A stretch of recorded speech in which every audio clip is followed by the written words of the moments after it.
We had fun this weekend, so I have to share it with everybody. Hello. Miss Elaine, Hi, how are Elaine. you? I have a comment about you, Elaine, by the way. Oh, Yeah, somebody is it recently. NC-17 rated? No. Now, as a matter of fact, Sarah knows the comment I'm about to tell Oh, you about. I'm about to tell you oh, about. Yeah. Um, I just have to find it. Um, Here you go. And she's not in the chat yet, so I can say this, and maybe she won't get wind of it. But I'm so used to seeing myself as a less ornery version of Elaine that when I'm written about thoughtfully, I'm like, wait, does she mean me? So who was this? I can't tell you. Mm. But if it's a comment, it's out there somewhere, right? I just haven't seen it. oh, Or no, did, I think that was a message comment. okay. Talking to an individual about, I'll just put it this way. I was asking this person, because it was the first time I had done so, if I wrote them well or not. That doesn't put too fine of a point on it at all. Mhm. because again, in the stories, you know, those are personifications of how I see you guys. Mhm. So the way I write you is the way that I see you. And so, So I'm an old gray-haired lush. I yeah, wish I could exactly. drink. No, yeah. I wish I could drink rum. Oh man. I wish I Look, could drink anything. here's the thing. I'll let you pick your drink of choice. That was the one that I thought that um Oh no.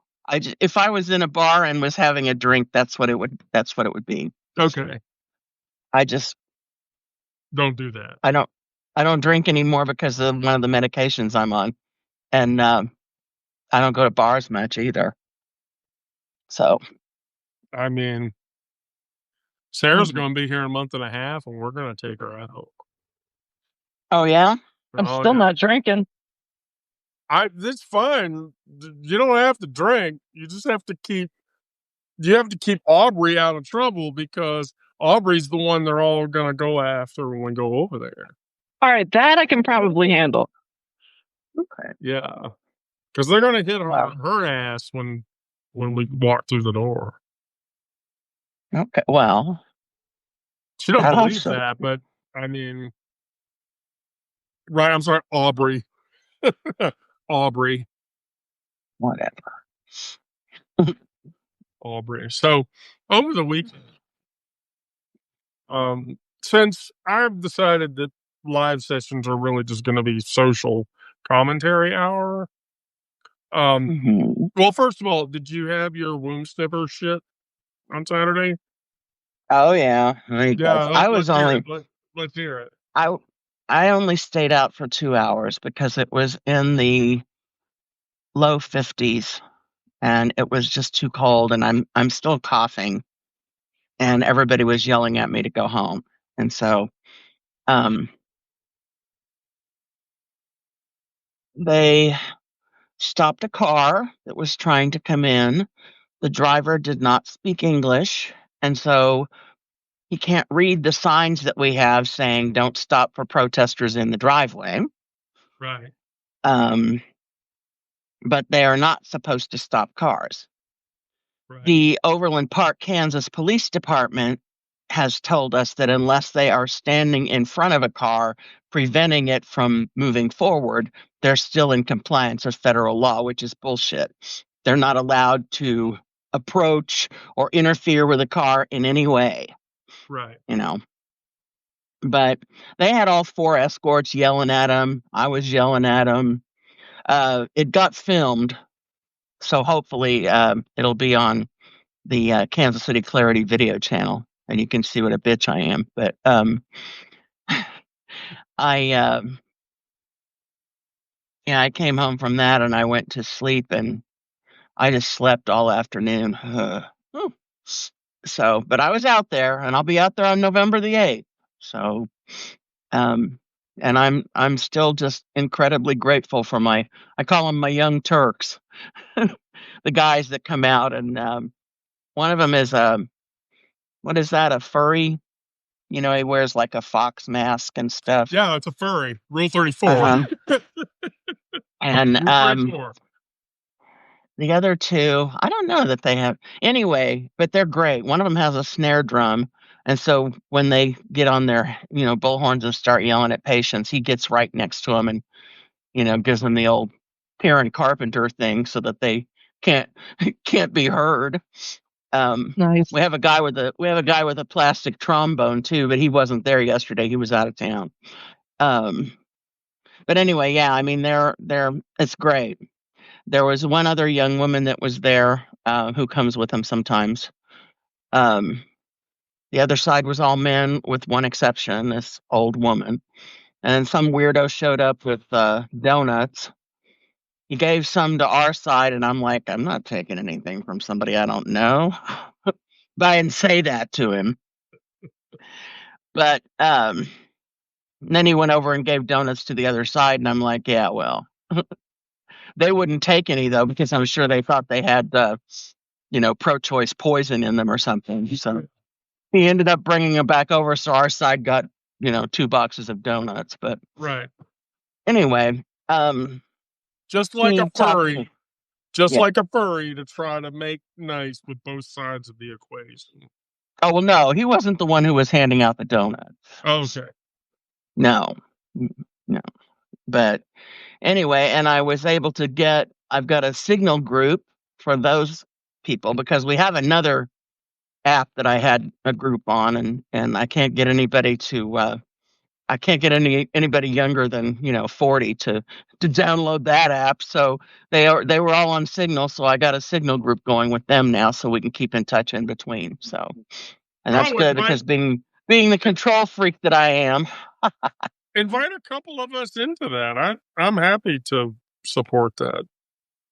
Oh, let me think. What else? Yeah, invite Sarah and I. We're happy to rep. I mean, mainly it's just. Well, no, it's mainly just to keep touch. It's mainly just to keep in touch in between in case there's like if we find out that the clinic is closed on a Saturday that we were supposed to be there and stuff like that. Yeah, so sure. I get nervous not being able to be in touch with people. So no, I completely agree. But it's been great. One of them told me that he's going to train to be a driver in what Kansas City has for a transit system, which is piss poor. So we may lose him on Saturdays, but some Saturdays, but the other 2 or 3, I think I can still count on, and that's good because a lot of younger people, they have to work on the weekends. That's the hell of it. These fucking protesters are there every goddamn day. Yeah. So I was there before any of them, though. They all showed up really late. And when they did show up, they're like trooping past me. Good morning. I was like, fuck off. One of them was some old lady I've never seen before. She was the only woman on their side. She just looked at me. Right. And myself, fuck you, bitch. I'm not here to make your time pleasant while you're harassing patients. No, but you shouldn't be. No, one of them called the police on my brother because she asked him a question and he told her to fuck off. So she called the police. I had to explain to her how it's not. I'd like you to arrest this man for harsh language. Yes. Well, if he hadn't been unwilling to engage with her beyond that, she could have gotten a whole lot more harsh language. But We just thought it was funny, that she would think she could call the police for something like that. Uh, So, yeah, well, self-entitled Christians think they have the right to do something like that. If people mistreat them in oh yeah, whatever a fashion, but yeah, walking up to they're all somebody, very, they're all very butthurt that we harass them yeah, while they're harassing yeah, patients. or walking up to somebody, Go home. look, you fat bitch, shut up, call the police. I'm sorry, man. You need to grow a backbone. Oh God, nah.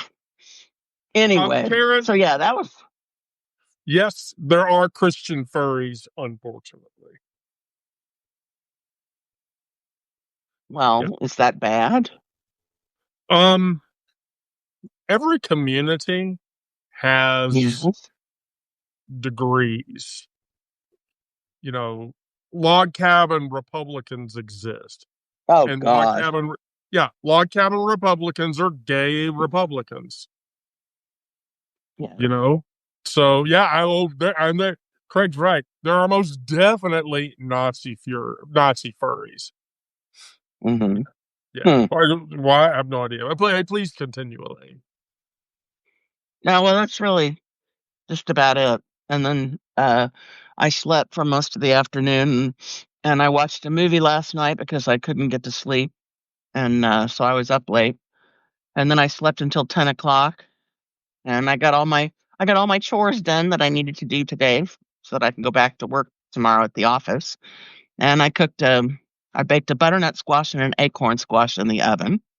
All right. And my ex came over and we had dinner, and then I cleaned myself up and went to the grocery store and bought another butternut squash because that was damn good.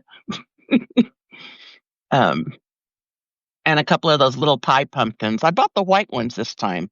Have either of you ever cooked those? Oh yeah, of course. Oh yeah. Are they a different color inside too? Not particularly. No. Hmm. Yeah. Well, I like to do those with oh, I used to do them with sausage. I'm not going to do them with sausage now. I went to the doc on Thursday and she's like, you're developing fatty liver disease. And I'm like, want to know if I wanted weight loss drugs? I was like, no. I mean, look, Um, I'm gonna be honest with you. Uh, you braved the butternut squash. I got so pissed off at one of those goddamn things one time years and years ago that I broke a Ginsu knife on it. oh, well, I cut the butternut squash just fine. The acorn squash I couldn't cut, and I had to call my ex, who lives on the next block, to come over and cut that one. So Yeah. she shows up with this knife because she doesn't trust my knives, right? And it's this big knife. And, we weren't going to eat for 2 hours. I'm like, you're going to watch TV or something? No, I'll go back over to my place. I'm like, oh, great. Now you're going to look like Michael Myers, chasing Jamie Lee Curtis around. But okay, fine. Go back home. Oh, God, So, you mentioned that. And yes. so our Saturday, we went to a info security conference, Hmm. which was here locally. Well, not here locally. It was in the next town over, which is Augusta, Georgia. Uh-huh. And so that was a blast. But today, okay, some bitch, that bitch over there, talked me into watching this movie. She's like, "Can we watch the movie at 5 o'clock?" And I'm like, "Yeah, okay. I mean, we can stop doing whatever it is we're doing. What? Roll right. There's this movie I want to watch. Okay."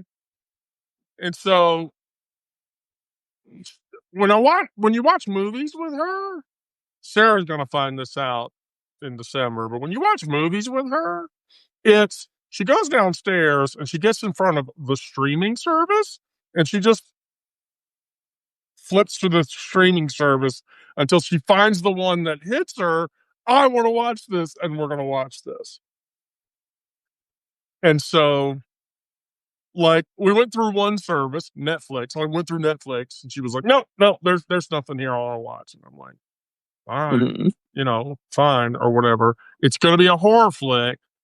And I don't do jump scares, so that's like arm clutching and shit that's going on.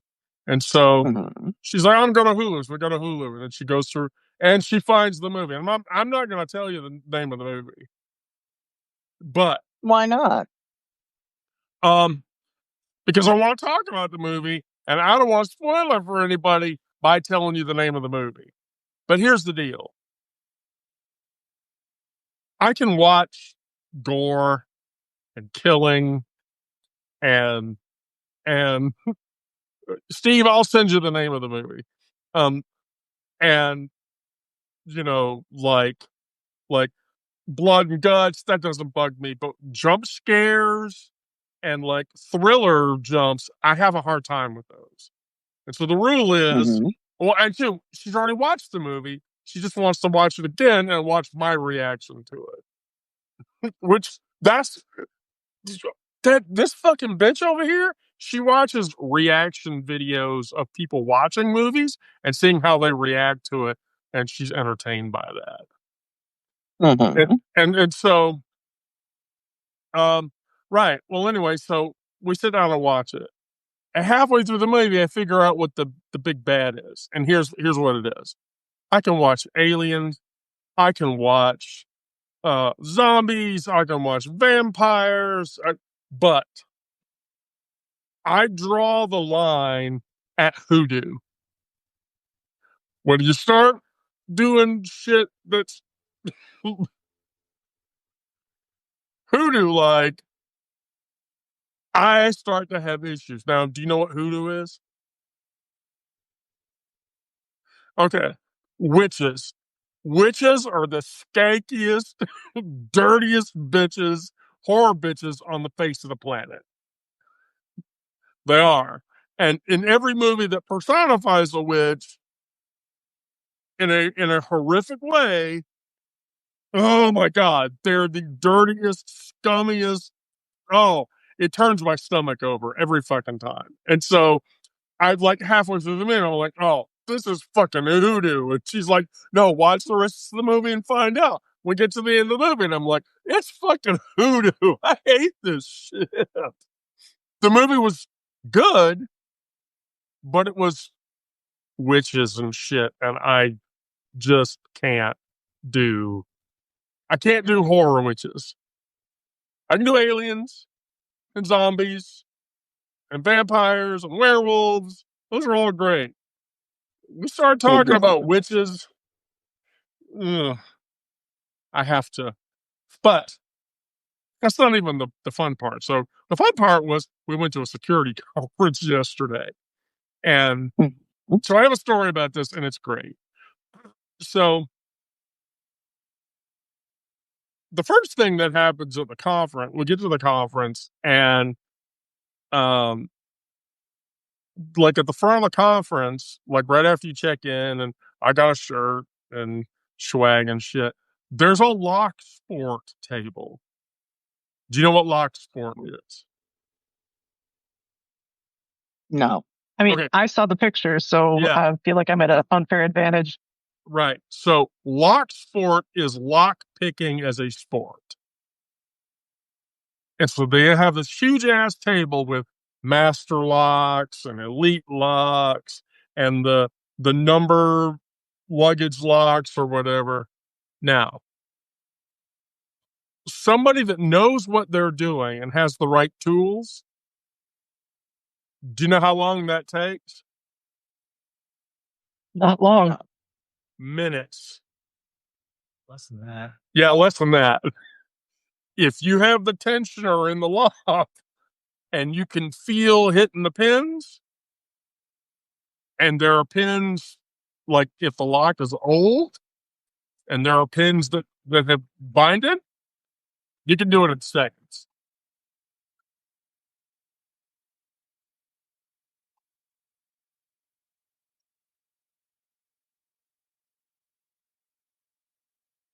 Aliens murdering the keyboard.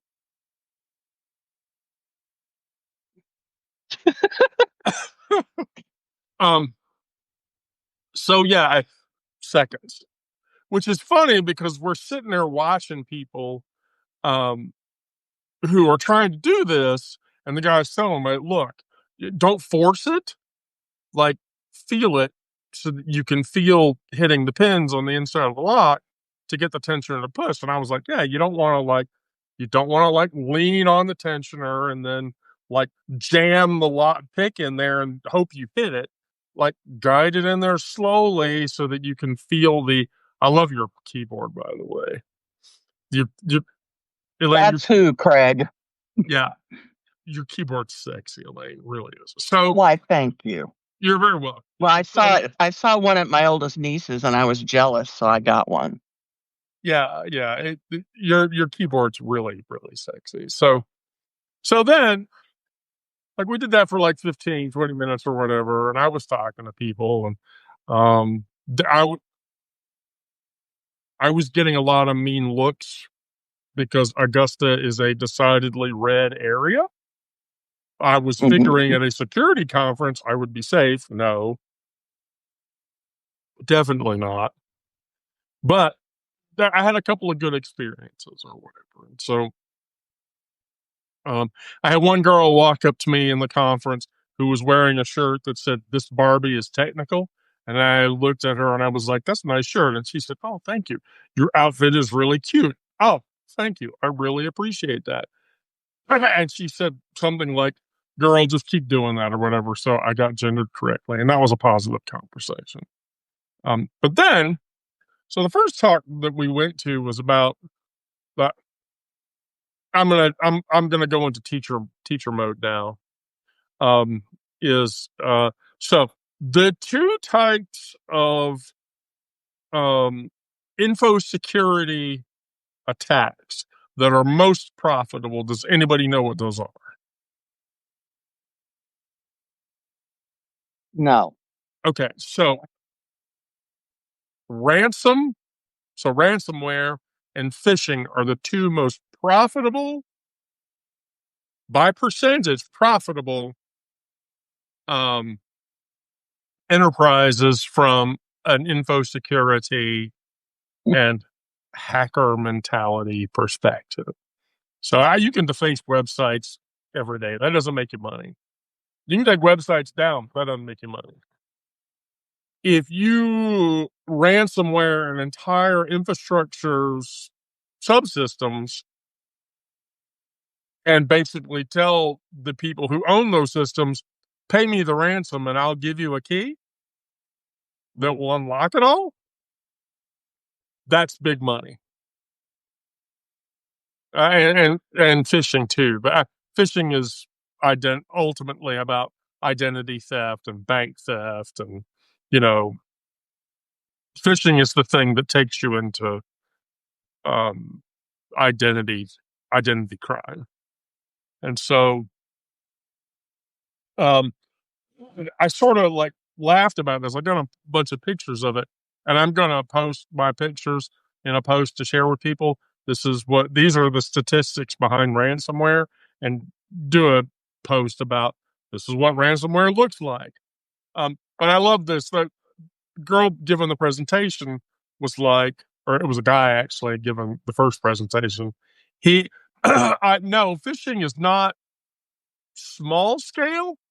Phishing is horizontally scaling. So it's a lot of smaller attacks spread over a long period of time versus ransomware, which is vertically scaling, which is targeting larger systems in an attempt to hold uh, uh, uh, those systems hostage. So you get a bigger payout for ransomware, when phishing gives you information that you can action on later.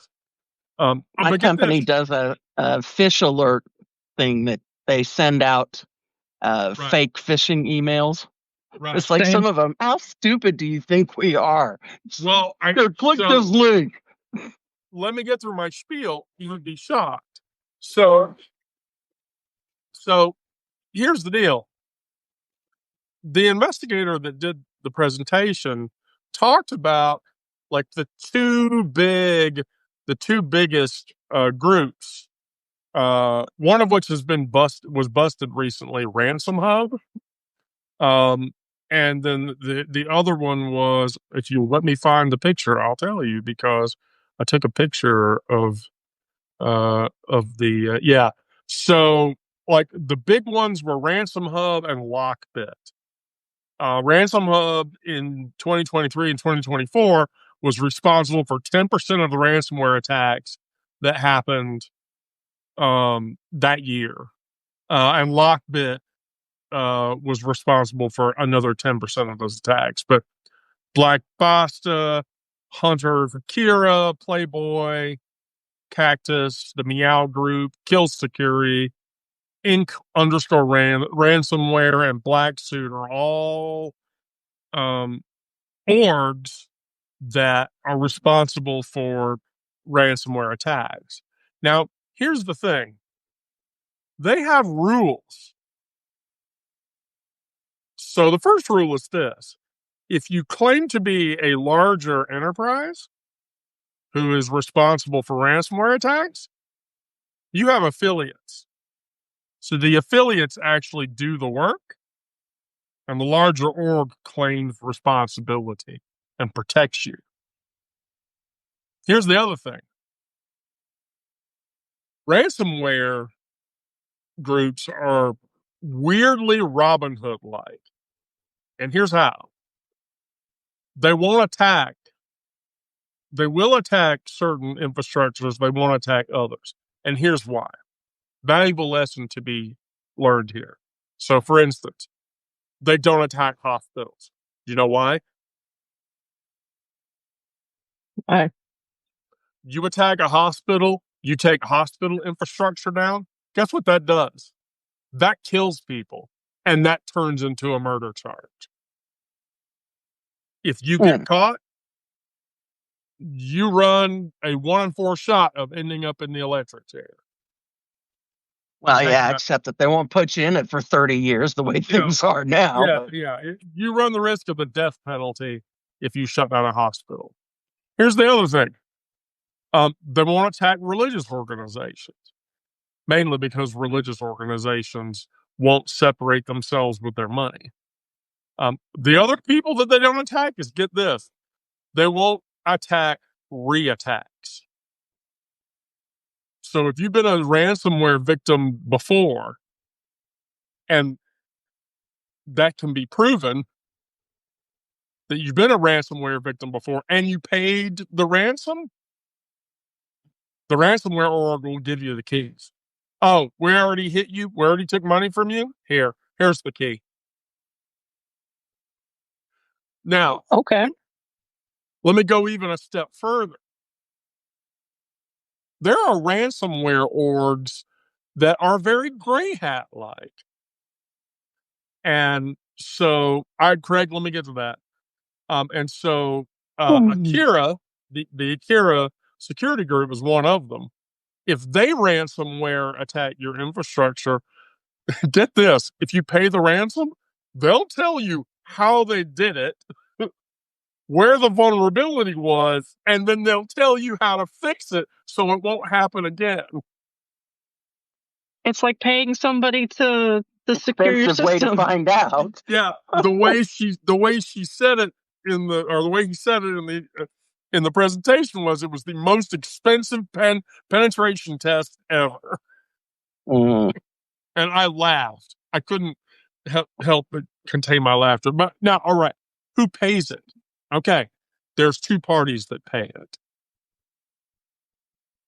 You can buy insurance now against ransomware.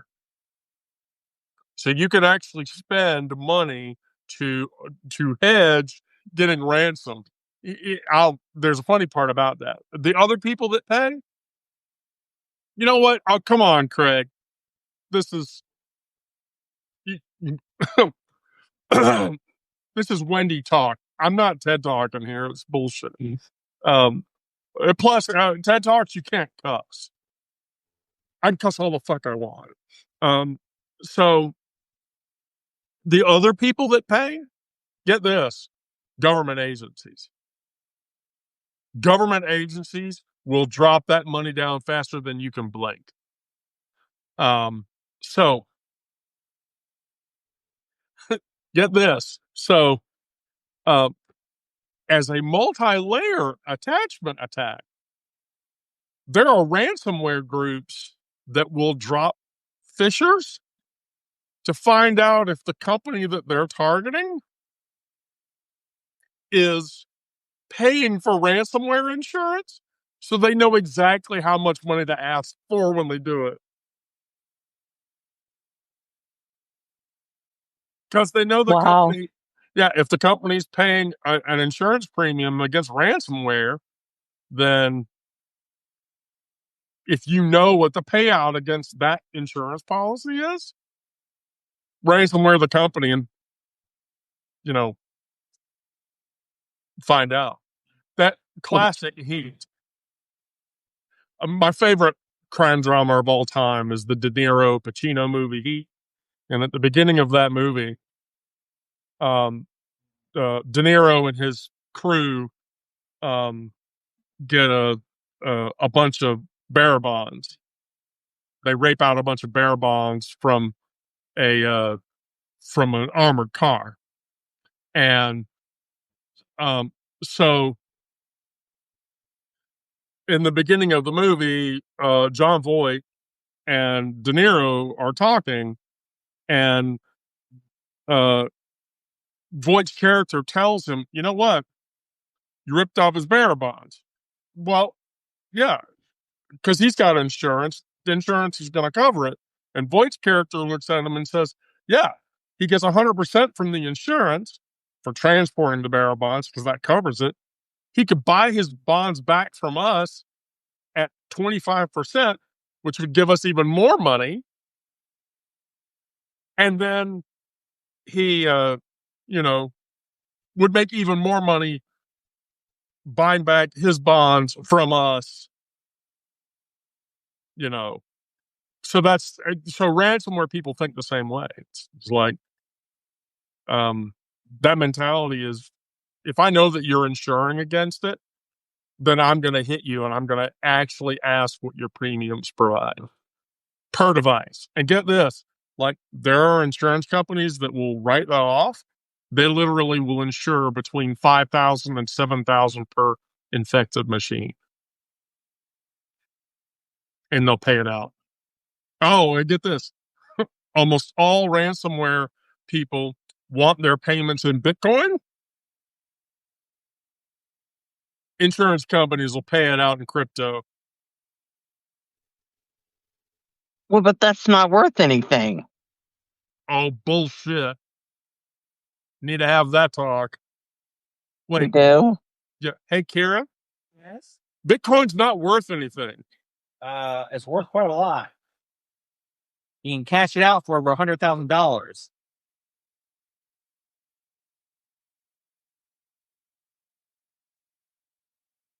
I can see we're going to have the crypto class to teach everybody about crypto. It is actually worth quite a bit of money. And by the way, there are crypto orgs that are backed by the US dollar. Yeah. So there's crypto that's backed by the US dollar. Are you going to tell me that's worth nothing? I Give mean, us a isn't the little US dollar time. kind of tanking? Well, yeah. Well, crypto queen over there. Right. Yeah. Ted Pratt. Yeah. Right. Ted Pratchett, but just not Trump coin. So Trump, I'm going to say something and then she's going to say something about it is, there's a thing in the crypto world we call shitcoin. And so like Dogecoin and Trump coin and Musk coin, all that, that's just shitcoin. You don't put any money into it because the whole reason that those coins exist is so people can pump them, and the people who generate the coin algorithms can take all the money and get out, and it makes your money like worthless. Yeah. So, but there are standards in the crypto space. Bitcoin is a standard. Ethereum is a standard. Litecoin is a standard. But just like stocks, exactly, Charlie, you can pump and dump crypto and make a shit ton of money. But I think Bitcoin, a single Bitcoin, is up to now $108,000 per coin. It's in six figures. I'm pretty sure it's in six figures now. BTC value. Let me look. I'll tell you. Yeah, current Bitcoin value is 114,877 per coin. Hmm. So, yeah. So yeah, crypto is most definitely worth something. Quite a bit. So yeah, but here's the thing about the security conference that was fun. So we get to the latter half of the conference, and so we sat down for this talk. Well, there was this guy with his high school, and so Aubrey gets like all quiet when we get into large groups of people. Like when we get on an airplane, I get nervous and I start talking to people. And so we were in this big group of people. And by the way, the guy giving uh, the guy giving the presentation was really nervous as fuck. Like that was like the first time he had ever given a presentation before. Anyway, and so I was sitting next to this guy and started talking to him. And so then, like, I found out the person next to him was his kid, and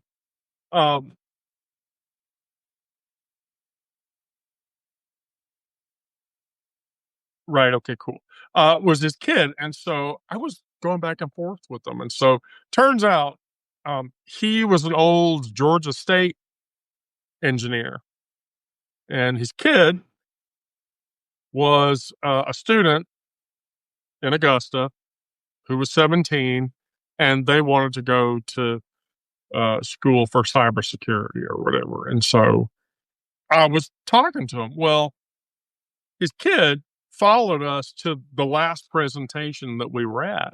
And so there was back and forth talking or whatever. And so this was the cool thing. It was like, oh my God, I'm talking to a 17-year-old that understands what the fuck that I'm saying. And we walked away from that and walked away. And by the way, we were walking away, Aubrey and I, and they said, "Oh, by the way, what are your pronouns?" And I went, "Oh, we're both she's," and they went, "Oh, well, I'm a he they." Nice. And then they signed up for the publication or whatever. But we walked away and we were going back to get in the car and come home, and I was like, that kid, why can't like every parent out there raise their kid like that? And so, like, Kara's like, yeah, because their dad has been in the field and their dad knows the shit that we know. And their dad is trying to pass all that information on to them. And rather than ignore it and not pay any fucking attention to it or whatever, they're soaking it up and they're using it for their own experience. And I said, yeah, why can't all parents be that cool? And so, I walked away from that conference a little warmer inside because I was like, I have hope for the youth of today. Because I look at what Alex is going through, my oldest in college, and they literally tell him you have to use AI to help you solve your homework problems. Really? Versus Gizmo, who's down at Mercer or whatever, and like she's writing papers every day, and she's like half the students or whatever in the school are using AI to write the papers. I write them myself because Yeah. and I'm like, I raised my kid right. Mm-hmm. Because if that's what Well, if that's what my kid's doing, fuck yeah. Fuck yeah. So, mm, I'm pretty sure that one did the same thing. Didn't you? what? Didn't you raise your kid right? Then you I hope screw the so. head on the right way. I mean, we had the AI talk yesterday, day before. She's super frustrated about one of her professors using AI for a presentation. What did she say? Mm-hmm. But she was just really frustrated with it. Well, what did you tell her? Well, I agreed with her. Right. Mm-hmm. Yeah, It was I mean, mainly a venting session for her. that's the thing. It's they want us to use it at my job, and I'm like, what? I'm not going to help you people automate me out of having a fucking job. No. yeah. So, Well, again, let's be clear. The case where artificial intelligence is appropriate is for mhm, small tasks that you, Elaine, have trained an AI to do. mhm. When you go to a circus and you watch a cage full of lions, do you think those lions were in the wild the day before?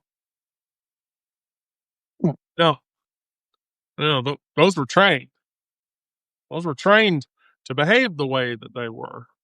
And yeah, slop happens because people just point shit at AI and go, give me a result. And then they use that result as Mhm, opposed to a tool that you have to train.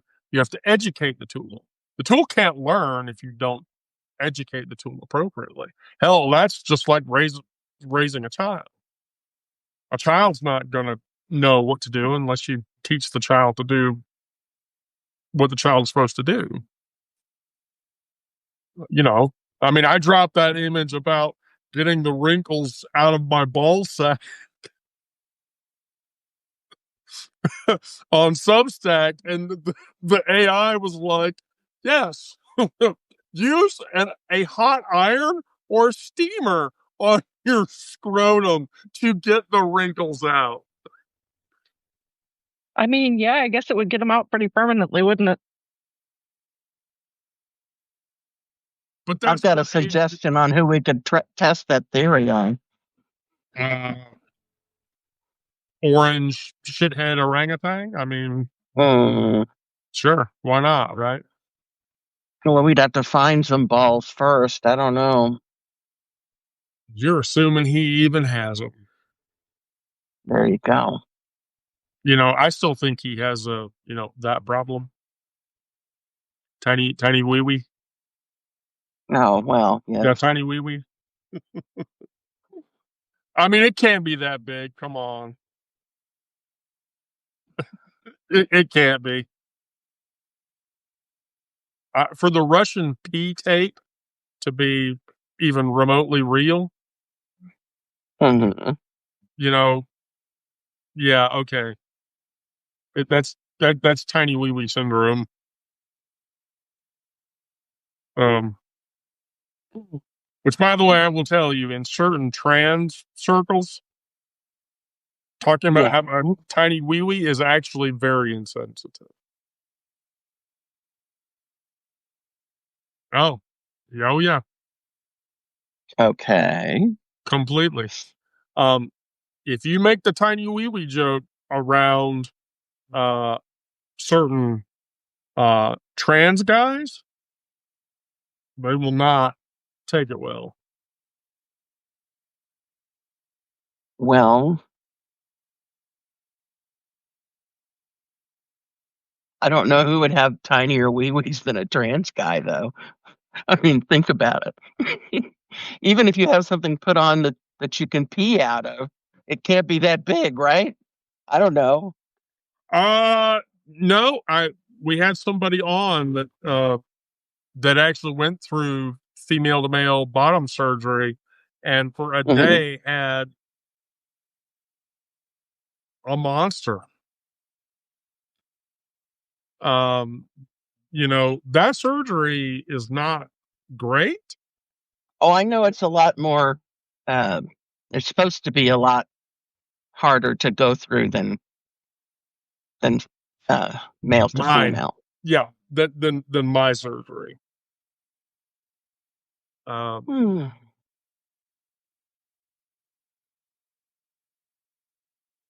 Craig, your mom shouldn't be making jokes about that.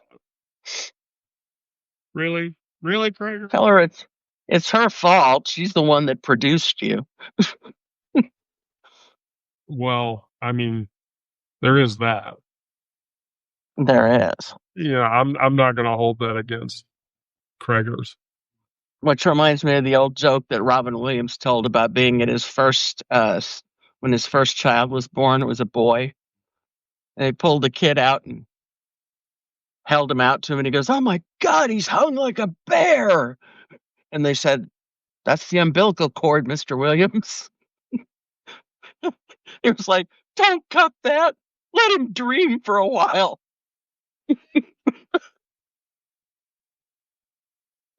The funny thing about that is, his first child was a girl. Well, I don't know. This is one of his stand-up things. Yeah. His I'm pretty sure Zelda Williams was his first child. Here's the crazy thing about his kids. He has 3 kids. Okay. So the 2 kids that are known are Zelda and Cody. And there is a relationship between both of those names, and do you know what it is? No. Okay. This is how cool Robin Williams was. They're both video game characters from his favorite video game. I know the first one, but what's Cody from? Cody, did you ever play Final Fight? No. So Final Fight was a side-scrolling beat 'em up, and there were 3 characters in the game. A guy who was the karate gi wearing fighter dude, and then Hagar, who was like the big topless pile drivery dude or whatever, and then Cody was the jeans and white t-shirt dude who had brass knuckles on his hands or whatever. And that's the character that he named his son after. And so he named his son after Street Fighter. Yeah, he named his son after a quasi Street Fighter character. Yeah. So I didn't know that. That's how cool. That's how cool Robin Williams was. Even if I don't agree with some of his comedy. Well, here's my idea for a fucking sport. You knock a ball in a gopher hole. You mean like pool? Fuck off, pool. Not with a not with a straight stick, with a short little fucked up stick. Oh, you mean like croquet? No, I put the hole hundreds of yards away, with trees and bushes and grass and lakes. You can lose your fucking ball. Elaine, I'll send you a link. Yeah. I don't think I've seen that. Whatever. No, okay. He tells that one during his live on Broadway thing. Yeah, his live on Broadway stick. Watch it, you'll laugh. It's funny. Okay. Gotta find it on my hard drive. Oh, I'm pretty sure I've got it somewhere. That was one we lost way too early. But I don't blame him now. Well, he was in full blown Parkinson's. I would have been the same way. Mm-hmm. Yeah. I Like, don't blame him a yeah, bit. he was in shaking Parkinson's condition. I would have. I don't. I look in my family. We had a cousin named Addie, and we watched Addie go all the way through ALS, and that's Mhm. not that is not something you want to watch. No, I had a friend from high school who died of that 2 years ago, and I don't think she'd been diagnosed all that long ago, but I mean, whew, down. I didn't even know she was sick. Right. So, Yeah. and she was only a year older than me. So, Yeah. So yeah, like if I ever get the knock on wood, but if I ever got the ALS diag, the minute things became problematic, I'd be like, I'm checking out. yeah, I'm checking. I'm not waiting yeah, because I don't yeah, want to watch it, and I don't want other people to watch it. yeah. Mm. You know, it late stage disease is a hard thing to watch. Well, Joe, you have my eternal sympathies. You have my eternal sympathies. Um, it is a really difficult prognosis to get through.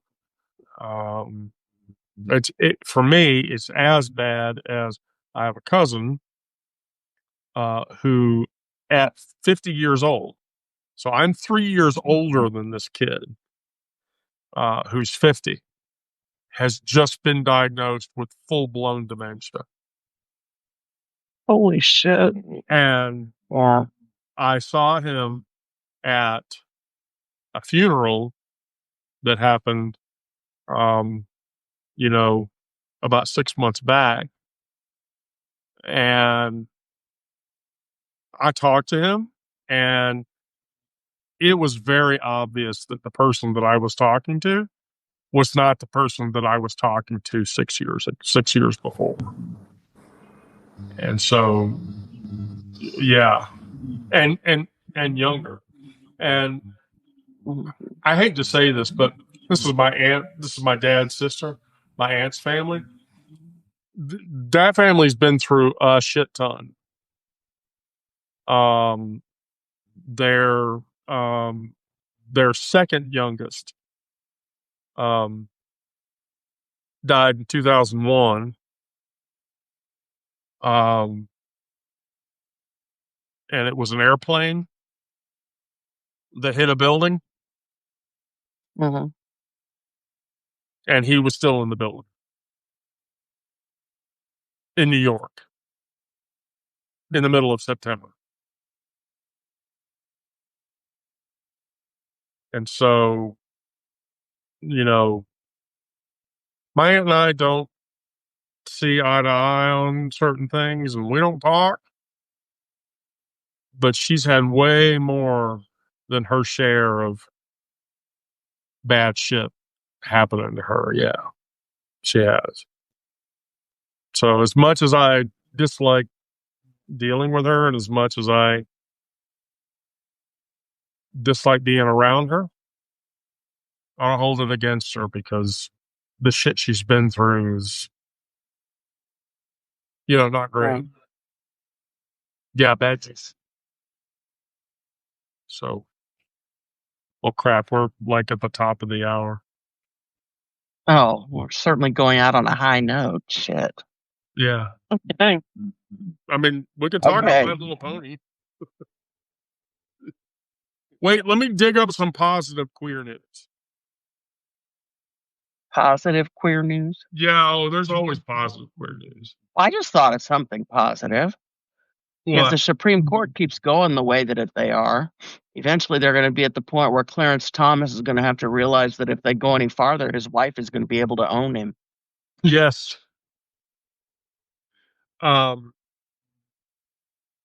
So here's the big one. Eric Botcher, who represents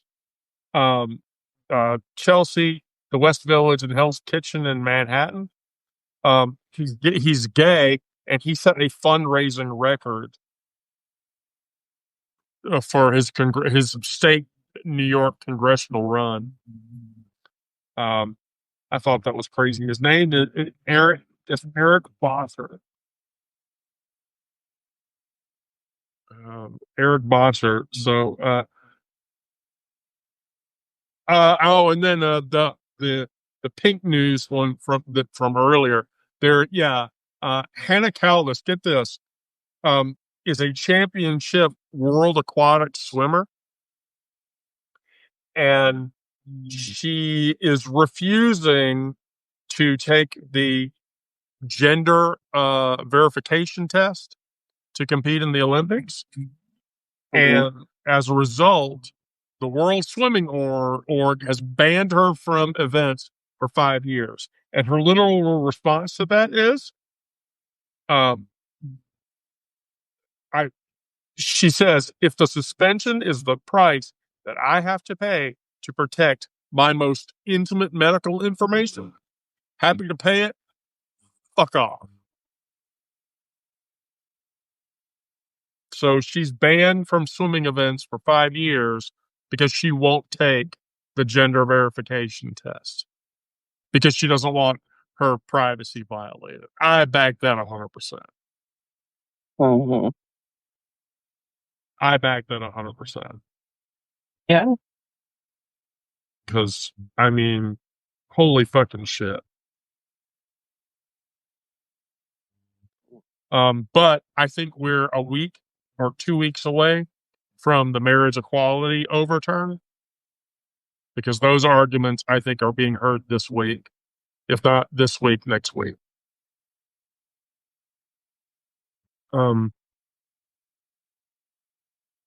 So, but the Democrats have a problem, by the way. Well, you mean other than not having any balls? No, the main Senate candidate, Plattner, who had a Nazi tattoo on his chest and professed not to be aware of it. It turns out I missed that. Huh? I missed that. Oh yeah. So Plattner, he has a tattoo on his I think it's above his right pectoral, left pectoral, of a skull with what looks like a very Ted Patchell, that's Maine. I'm about to drop the link in the chat. Give me a second. Yeah, he's and like he is apparently a piece of shit because he tried to convince people that the tattoo was actually not Nazi-like. Turns out it is completely Nazi-like. Yeah, it's Totenkopf. And so, holy fuck. And this is the guy that's challenging Collins, who, I mean, I want that seat to go to a Democrat. I don't want that seat to go to a Nazi-loving Democrat. No. But, you know, what in the fuck? I mean, I just don't fucking get it. But I was trolling around in certain spaces because as a security professional, I troll around in certain spaces that other people don't go into. You troll. Oh, fuck yeah. Oh, yeah. Oh, you'll never get my Telegram, but let me tell you. Anyway, so MAGA is apparently viscerally upset that Trump is bringing in 8 metric tons of Argentinian beef to lower beef prices.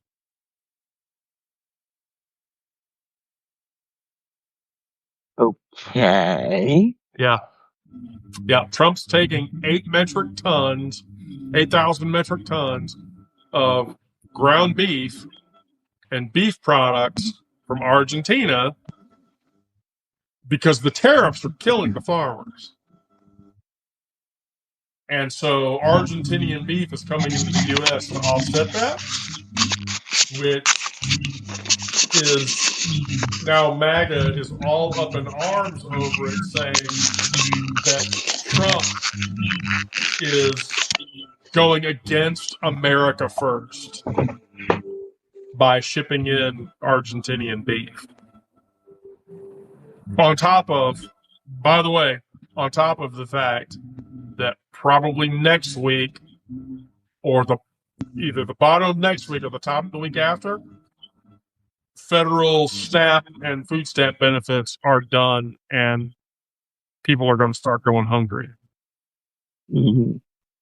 Well, and I read that there was I'm trying to remember where I read this about the economic blackout that they're planning between November 25th and December 2nd.